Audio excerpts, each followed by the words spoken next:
Bugün sizlerle birlikte kuzenimin Gargamel'le arkadaş olduğumu öğrendim. Ne diyor?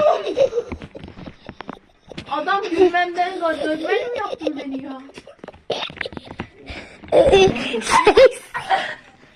Sesi de Gargamel. Ya ne alaka? Gerçekten. Yalan söylüyor.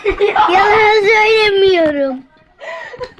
Bir de sen kuzenimi tanımıyorsun ki.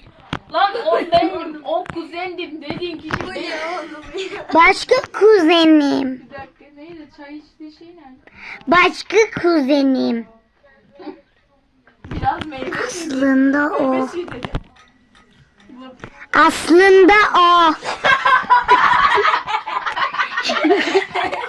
Kanalıma like atmayı ve abone olmayı unutmayın.